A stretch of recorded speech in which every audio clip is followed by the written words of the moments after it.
আসসালামু আলাইকুম। যারা বিগত আওয়ামী লীগ সরকারের আমলে এমপি বা মন্ত্রী ছিলেন তারা আর নির্বাচনে অংশগ্রহণ করতে পারবেন না। অর্থাৎ যে ব্যক্তি হোক না কেন, যারা বিভিন্ন মামলায় পলাতক আছেন, মানে পলাতক আসামিরা আর নির্বাচনে অংশগ্রহণ করতে পারবেন না। এমন বিধান যুক্ত করে নির্বাচন সংক্রান্ত গণপ্রতিনিধিত্বমূলক আইনের চূড়ান্ত খসড়া অনুমোদন করেছে উপদেষ্টা পরিষদ। এই খসড়ায় বলা হয়েছে, যদি কোনো দল অন্য কোনো দলের সাথে জোটবদ্ধ হয়ে নির্বাচনে অংশগ্রহণ করেন, তবে যে দলের যেই মার্কা বা যে প্রতীক আছে ওই প্রতীকই তাকে নির্বাচন করতে হবে, যেটা আগে ছিল না। আগে এমন ছিল, ধরেন আপনি বিএনপি বা জামাত বা আওয়ামী লীগের সাথে জোটবদ্ধ হবেন, তাহলে যে দলের সাথে আপনি জোটবদ্ধ হবেন সেই দলের মার্কা ব্যবহার করে নির্বাচনে অংশগ্রহণ করা যেত, কিন্তু সেটা এখন আর করা যাবে না। আপনার দলের যে মার্কা, আপনি যে দলের সাথে যুক্ত হন না কেন, কিন্তু আপনার দলের মার্কাকে আপনার ব্যবহার করতে হবে। অনুমোদিত খসড়ায় আরেকটি গুরুত্বপূর্ণ বিধান সংযুক্ত করা হয়েছে, আর সেটা হলো বাহিনীদের সংজ্ঞায় সেনা, নৌ ও বিমান বাহিনীকে বোঝানো হয়েছে। অর্থাৎ এখন থেকে পুলিশ যেভাবে নির্বাচনের সময় ডিউটি করত, সেনা, নৌ, বিমান বাহিনীও ঠিক সেরকমের ডিউটি বা তাদের দায়িত্ব পালন করতে হবে। অর্থাৎ তাদের দায়িত্ব পালনের জন্য আলাদা কোনো আদেশের প্রয়োজন হবে না।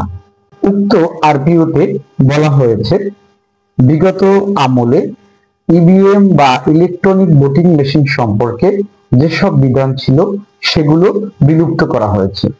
অর্থাৎ ইভিএম সম্পর্কে এখন আর কোনো বিধান আপনার এই আরপিওতে উল্লেখ করা নেই।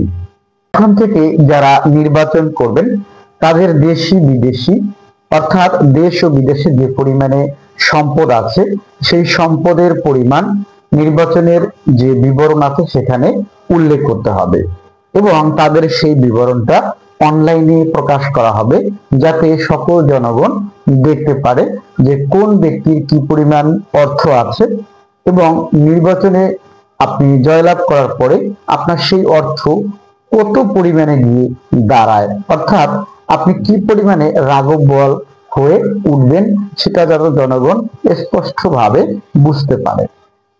আগে উক্ত আরপিওতে জামানতের পরিমাণ ছিল 20,000 টাকা, এখন সেই জামানতের পরিমাণ করা হয়েছে 50,000 টাকা।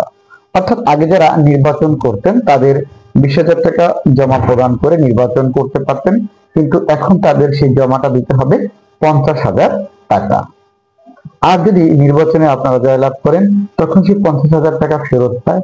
আর যদি নির্বাচনে জয়লাভ করতে না পারে, বা অর্থাৎ একটা নির্দিষ্ট পরিমাণ ভোটের কথা বলা হয় সেটা যদি সে না পায়, তাহলে ওই ব্যক্তির জামানত বাজেয়াপ্ত হয়। প্রত্যেক জেলার নির্বাচনী কার্যালয় নির্বাচনী কর্মকর্তা ঠিক করবেন। আগে যেটা কেন্দ্রীয়ভাবে ঠিক করা হতো সেটা আর এখন নেই, এখন ওই জেলায় ঠিক করবে যে কারা নির্বাচনকালীন সময়ে দায়িত্ব পালন করবেন। যে সংসদীয় আসনে একজন মাত্র প্রার্থী হবেন সেই সংসদীয় আসনের ভোটাররা না ভোট প্রদান করতে পারবেন। আগে দেখা গেছে যে কেউ বিনা প্রতিদ্বন্দ্বিতায় নির্বাচিত হতেন, এখন আর সেই নির্বাচনের সুযোগ নেই। আগে কোনো সংসদীয় আসনের কোনো কেন্দ্রে ভোটারের অনিয়ম হলে ওই নির্বাচন কর্মকর্তারা ওই কেন্দ্রে ভোট বন্ধ করতেন, এখন থেকে পুরো আসনের ভোট বন্ধ করতে পারবেন। তো এসব সংশোধনী সামনে এনে নতুন আরপিও সংশোধন করা হয়েছে।